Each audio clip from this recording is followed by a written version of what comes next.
All right, we might have tricked you a little bit with that thumbnail, but you're gonna have to watch to find out.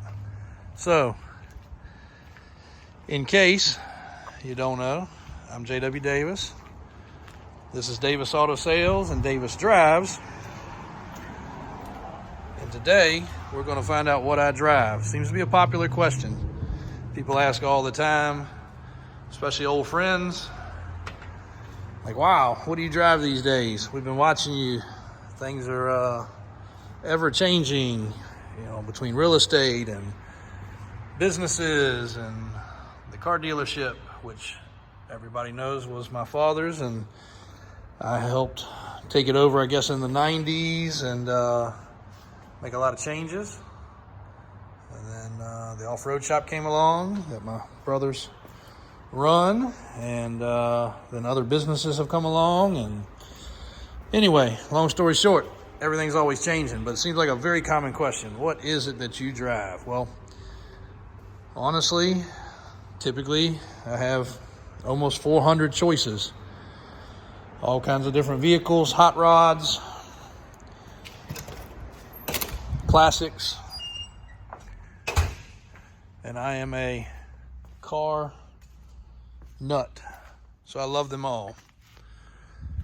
But what will surprise you, and what we want to lead into today on this video, is what I drive is usually one of the cheapest things on the lot.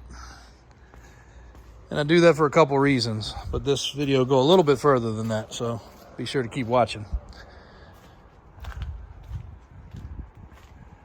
So we've got a couple vehicles with wraps on them that we use for property maintenance and shuttles to the airport.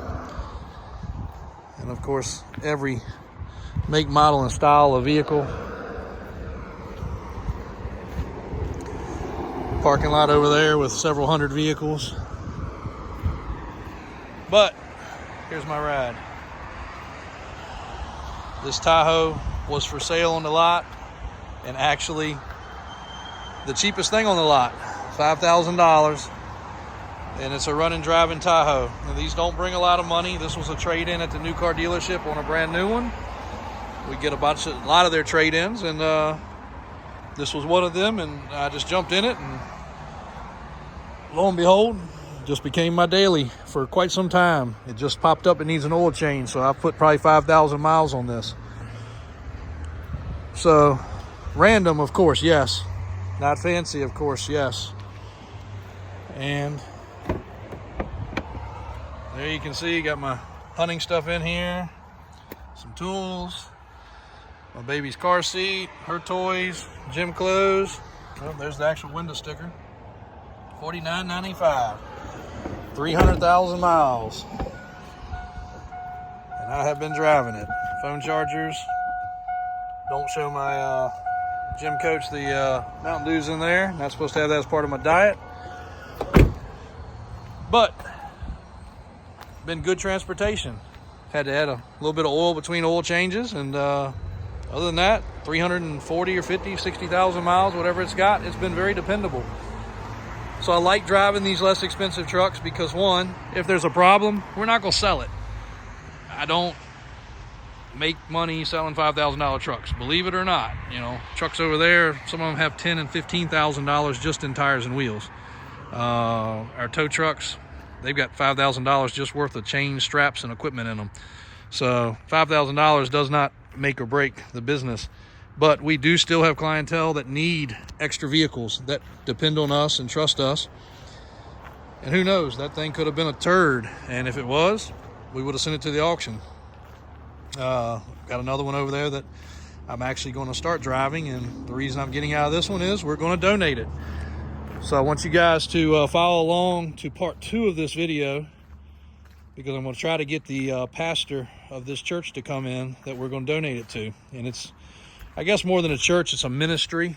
And my father did some donations with them years ago, and I didn't quite understand what they did, but I'll go into it a little bit just so it makes sense. And part 2 will give you some details on how you can help also. And by all means, we can't help everybody. We can't reach out to everybody every day. Somebody comes along wanting a sponsorship or a handout. we can't do it. I mean, it's just not within our means. But I do believe in things that my father believed in, and this fellowship from this church, the way it works is they take people off the street that are homeless, addicted to drugs, alcoholics, things such as that, and they rehabilitate them through ministry. They help house them, and they help get them jobs. Ultimately, at the end of the day, I mean, that's what they need. Well, with getting jobs and getting housing, they also need transportation. So this vehicle will go into their ministry. Some of the vehicles they actually use for their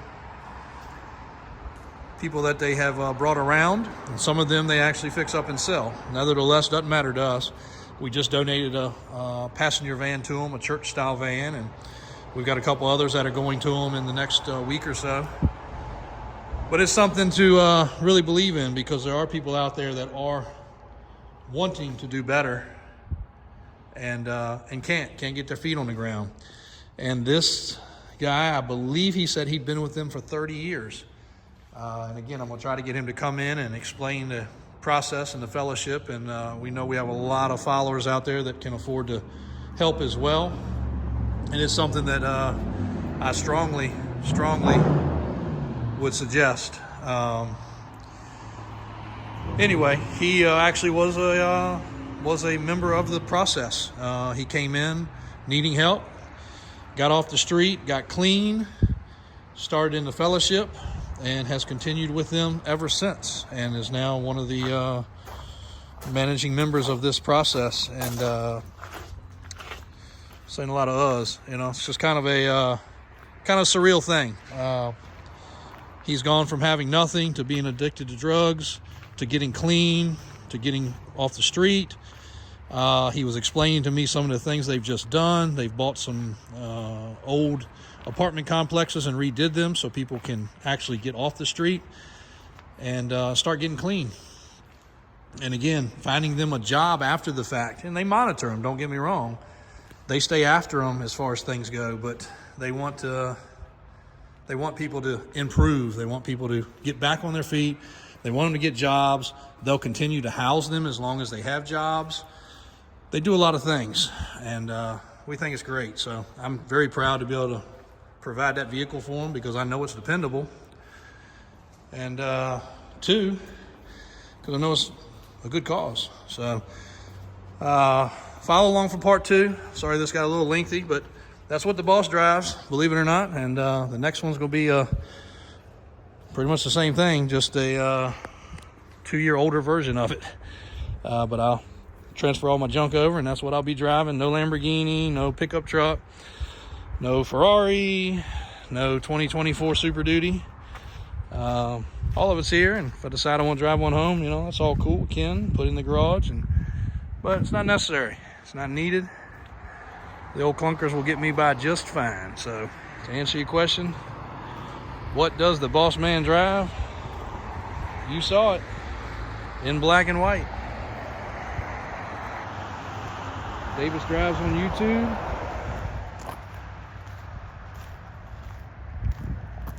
And this thing will go to a great home and hopefully help out somebody immensely get theirself back on track.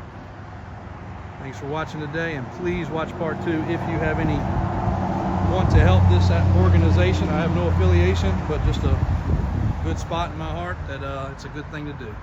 So keep following, watch part 2 for how to help.